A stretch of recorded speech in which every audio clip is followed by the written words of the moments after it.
Next प्रश्न है संतुलित समीकरण किसे कहते हैं।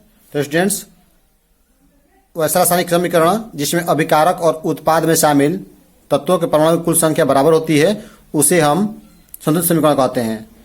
जैसे आप देख सकते हैं N2 प्लस 3H2 2NH3, इसमें आप क्या देख रहे हैं, इसको बोलते हैं अभिकारक और इसको बोलते हैं उत्पाद। तो जो अभिकारक है उस ओर आप देख सकते हैं कि उस ओर जो है नाइट्रोजन कितना है, N2 है, 2 नाइट्रोजन है, इधर 2N है, 3 दूनी 6 हाइड्रोजन है, 3 दूनी 6 हाइड्रोजन है। तो इस प्रकार से दोनों ओर शामिल तत्वों परमाणु कुल संख्या बराबर है, इसलिए संतुलित समीकरण होगा। और संतुलित समीकरण किससे कहेंगे आप समझ गए होंगे कि वैसा रासायनिक समीकरण जिसमें अभिकारक में शामिल तत्वों के परमाणु की कुल संख्या उत्पाद में शामिल तत्वों के परमाणु कुल संख्या के बराबर नहीं होता है उसे असंतुलित समीकरण कहते हैं। जैसे N2 प्लस H2 NH3, इसमें आप क्या देखते हैं, N2 कितना है, 2 है, इधर N कितना है, 1 है ना, असंतुलित हो गया कि नहीं हो गया, ठीक ना। अब देखिए ग्लूकोज ऑक्सीजन से संयोग करके कार्बन डाइऑक्साइड और जल बनाता है, इसका संतुलित समीकरण लिखें तो हो जाएगा C6H12O6 plus 6O2 तिरचिन 6CO2 plus 6H2O। अब है कि N2 प्लस 3H2O तिरचिन 2NH3 से प्राप्त होने वाली 4 सूचना को लिखना है। तो 4 सूचना कौन कौन सी मिलती है तो देख लें इसको। तो पहला है कि नाइट्रोजन और हाइड्रोजन मिलकर के अमोनिया बनाता है। नाइट्रोजन के एक अणु हाइड्रोजन के 3 अणु से संयोग करके अमोनिया का 2 अणु बनाता है। नाइट्रोजन के 2 परमाणु हाइड्रोजन के 6 परमाणु से संयोग करके अमोनिया के 2 अणु बनाता है। नाइट्रोजन का 1 मोल हाइड्रोजन के 3 मोल मिलकर के अमोनिया के 2 मोल बनाता है। और समान ताप एवं दाब पर नाइट्रोजन का 22.4 लीटर हाइड्रोजन के 3 गुणे 22.4 लीटर मिलकर अमोनिया का 2 गुणे 22.4 लीटर का निर्माण करता है। इस प्रकार से ये सूचनाएं प्राप्त हो रही है। अब देखिए विभिन्न तरह की अभिक्रिया, इसमें से एक पूछेगा पहला संयोजन अभिक्रिया किसे कहते हैं, इसका 2 उदाहरण दीजिए। तो जब 2 पदार्थ मिलकर एक नया पदार्थ बनाता है जिसका गुण पहले पदार्थ के गुण से भिन्न हो, वैसी अभिक्रिया को संयोजन अभिक्रिया कहते हैं। C प्लस O2 CO2, इसमें आप क्या देख रहे हैं कि C एक पदार्थ हो गया, ऑक्सीजन क्या हो गया, दूसरा पदार्थ हो गया, ये दोनों मिल करके CO2 बनाया तो ये क्या हो गया, संयोजन अभिक्रिया हो गया। अब है वियोजन अभिक्रिया किसे कहते हैं, इसका 2 उदाहरण दीजिए। तो जब एक पदार्थ मिलकर 2 या 2 से अधिक नया पदार्थ बनाता है जिसका गुण पहले के पदार्थ के गुण से भिन्न हो, वैसी अभिक्रिया को वियोजन अभिक्रिया कहते हैं। जैसे CaCO3 चूना पत्थर है, इसको गर्म किया गया तो CaO और CO2 मिला, तो ये एक पदार्थ है, ठीक ना। ऐसे 2 पदार्थ मिल गया CaO और CO2, तो इस प्रकार से कौन अभिक्रिया हुआ, यह हुआ वियोजन अभिक्रिया। अब है वैद्युत अपघटन अभिक्रिया किसे कहते हैं। तो वैसी रासायनिक अभिक्रिया जिसमें किसी यौगिक में विद्युत धारा प्रवाहित करने पर वह अवयवी तत्वों में टूट जाता है तो उसे वैद्युत अपघटन अभिक्रिया कहते हैं। जैसे जल में विद्युत धारा प्रवाहित होने पर यह हाइड्रोजन और ऑक्सीजन में टूट जाता है।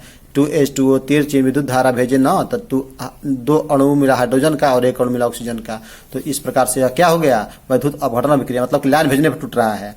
अब है कि एकल विस्थापन अभिक्रिया किसे कहते हैं। तो देखिए Zn plus CuSO4 Zn plus Cu, मतलब कि Cu को हटा दिया और उसका स्थान ग्रहण कर लिया तो एकल विस्थापन कहेंगे इसको। आइए परिभाषा देखते हैं कि वह अभिक्रिया जिसमें किसी यौगिक में उपस्थित परमाणुओं को दूसरे परमाणु द्वारा विस्थापित कर दिया जाता है उसे एकल विस्थापन अभिक्रिया कहते हैं। एग्जाम्पल हो गया Zn प्लस CuSO4, तो ZnSO4 प्लस Cu होगा। ये ज्यादा क्रियाशील होने के चलते होता है, Zn ज्यादा क्रियाशील है Cu से, ठीक ना। अब है कि उभय विस्थापन अभिक्रिया किससे कहते हैं। तो उभय का मतलब आप समझते होंगे, उभय मतलब क्या होता है, उभय मतलब होता है दोनों। तो उभय विस्थापन अभिक्रिया किसे कहते हैं। तो वह अभिक्रिया जिसमें 2 यौगिक अपने आयनों का आदान प्रदान करके 2 या 2 से अधिक नया पदार्थ जो का निर्माण करते हैं तो उसे उभय विस्थापन अभिक्रिया करते हैं। NaCl प्लस AgNO3, तो क्या बनेगा, NaNO3 प्लस AgCl।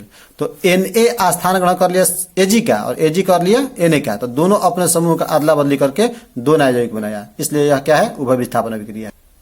अब है अवक्षेपण अभिक्रिया किससे कहते हैं। तो वैसी रासायनिक अभिक्रिया जिसमें 2 विलयन अभिक्रिया कर उत्पाद अवक्षेप रूप में बनाता है उसे अवक्षेपण अभिक्रिया कहते हैं। जैसे नमक का जलीय विलयन और सिल्वर नाइट्रेट के जलीय विलयन से अभिक्रिया कराने पर सिल्वर क्लोराइड का अवक्षेप प्राप्त होता है।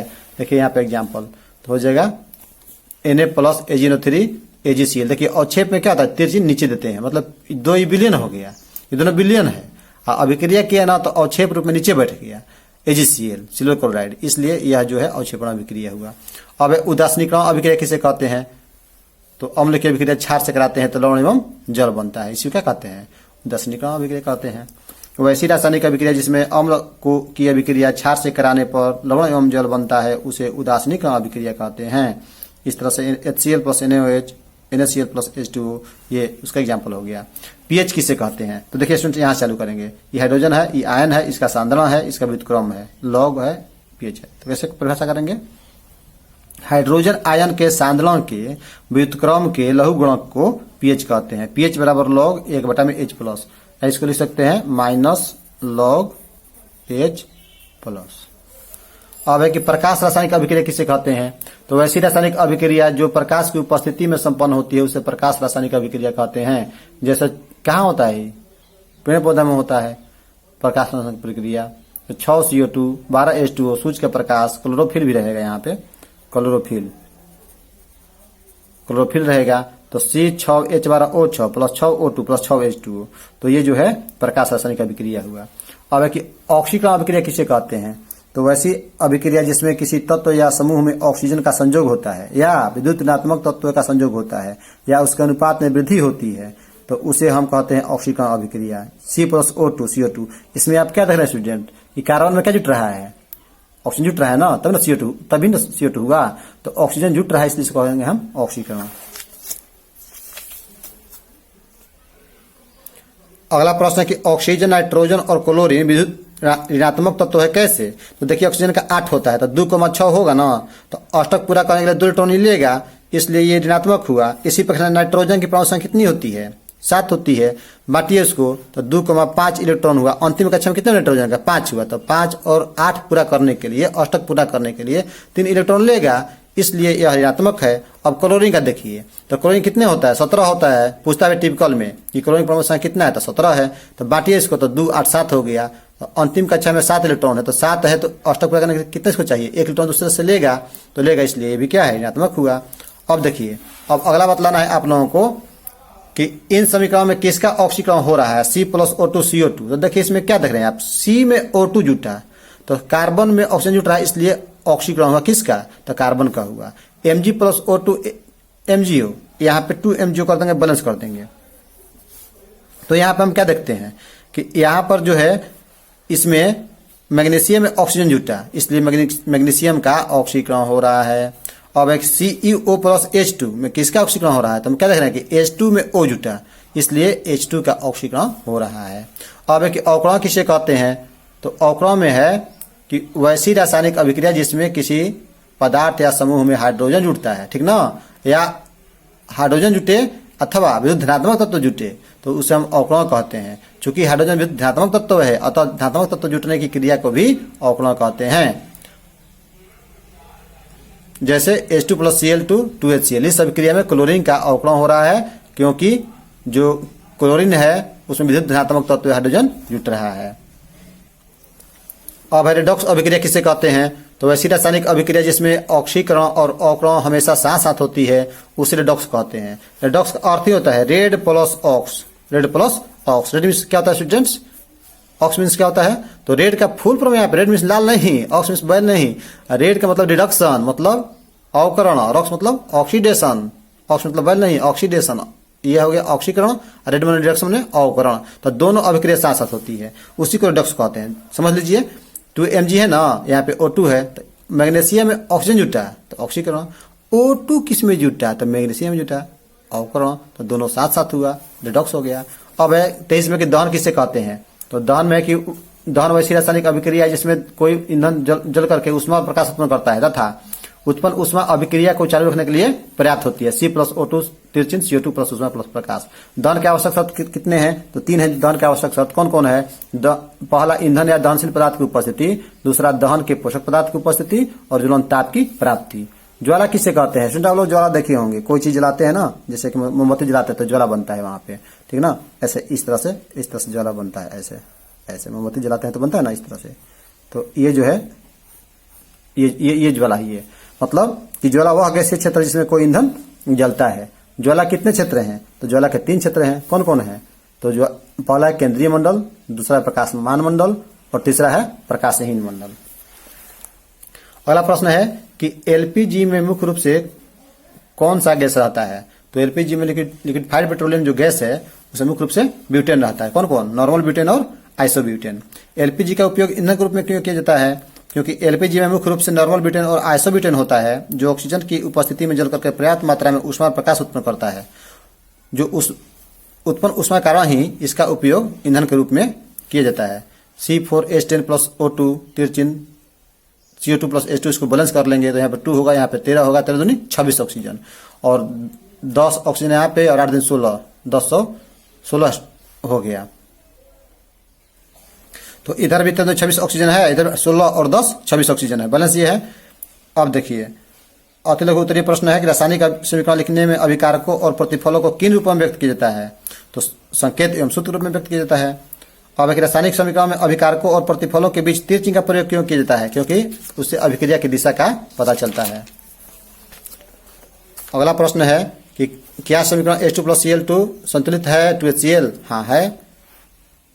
अब कह रहा है कि उस अभिक्रिया को क्या कहते हैं जिसमें अभिकारक और सरल प्रतिफलों में परिवर्तित हो जाता है? तो वियोजन कहते हैं। इसी प्रकार से दो पदार्थ में बनाए तो कहेंगे संयोजन कहेंगे। चलिए आगे देखते हैं। आगे अगला जो है वो प्रश्न शॉर्ट प्रश्न में देख लेंगे हम लोग कि रासायनिक समीकरणों को संतुलित क्यों किया जाता है। तो देखिए जो रासायनिक समीकरण है, वे रासायनिक समीकरण के अभिकारक के परमाणु पुनः विन्यासित होकर के उत्पाद बनाते हैं, जिसे आरएचएस तरफ लिखा जाता है। इसलिए अभिकारक के परमाणुओं की कुल संख्या और उत्पाद के परमाणु कुल संख्या जो है बराबर होनी चाहिए, इसलिए रासायनिक समीकरणों को संतुलित करते हैं। रासायनिक समीकरणों से प्राप्त होने वाली 3 सूचनाएं कौन कौन सी हैं? तो रासायनिक समीकरणों से प्राप्त होने वाली 3 सूचनाएं निम्नलिखित है। पहला, यह अभिकारक एवं प्रतिफल को संकेत एवं सूत्र के रूप में जानकारी देता है। दूसरा, कौन कौन से पदार्थ मिलकर के किस नया पदार्थ का निर्माण करेगा, इसकी जानकारी मिलती है। और इससे अभिकारक के परमाणुओं की संख्या एवं उत्पाद के अपेक्षित अणुओं की संख्या की जानकारी प्राप्त होती है। आइए एक महत्वपूर्ण प्रश्न को देख लें कि ऊष्माक्षेपी एवं ऊष्माशोषी अभिक्रिया से आप क्या समझते हैं। तो ऊष्माक्षेपी मतलब ऊष्मा फेंकी, कैसे? जैसे कोयला आप जलाते हैं ना तो उसमें मिलता है ना, तो ऊष्माक्षेपी हो गया। C plus O2 CO2 plus ऊष्मा प्लस प्रकाश। परिभाषा देख लें, वैसी रासायनिक अभिक्रिया जिसमें ऊष्मा का उत्सर्जन होता है और उसे ऊष्माक्षेपी अभिक्रिया कहते हैं। जैसे कोयला को जलाने पर CO2 ऊष्मा और प्रकाश मिलता है। ऊष्माशोषी माने सोखी, वैसी रासायनिक अभिक्रिया जिसके फलस्वरूप ऊष्मा अवशोषित होती है, यानी ऊष्मा देने पर वह अभिक्रिया संपन्न होती है, तो उसे ऊष्माशोषी अभिक्रिया कहते हैं। जैसे N2 प्लस O2, ये प्रश्न नहीं होगा, तिरचिन 2NO। तो यहाँ पर जो है ये जो है प्लस ऊष्मा जो है LHS साइड में है, ठीक ना, इसलिए ऊष्मा शोषी अभिक्रिया हुआ। अब नेक्स्ट प्रश्न देखते हैं। एक प्रश्न पूछता है कि विस्थापन अभिक्रिया उभय विस्थापन अभिक्रिया में क्या अंतर है। तो विस्थापन अभिक्रिया किसी अधिक क्रियाशील धातु द्वारा कम क्रियाशील धातु का उसके लवण से विस्थापित होना ही विस्थापन अभिक्रिया कहलाता है। Zn प्लस CuSO4 ये अधिक क्रियाशील Zn है, तो CuSO4 से Cu क्या करेगा? विस्थापित कर देगा, तो उसको हम विस्थापन अभिक्रिया कहेंगे। और उभय विस्थापन अभिक्रिया में क्या होता है कि किसी रासायनिक अभिक्रिया में दो यौगिक अपने आयनों अथवा समूहों का आदान प्रदान करते हैं, तो उसे उभय विस्थापन अभिक्रिया कहते हैं। जैसे NaCl प्लस AgNO3, तिरचिन बनेगा NaNO3 प्लस AgCl। तो दोनों समूह Na और Ag दोनों अदला बदली किया, तो उभय विस्थापन अभिक्रिया हो गया। तो स्टूडेंट्स आज के अंक में इतना ही, फिर हम नेक्स्ट क्लास में देखते हैं कि क्या हो रहा है। पहले लेसन के लिए महत्वपूर्ण प्रश्न थे। Thank you very much.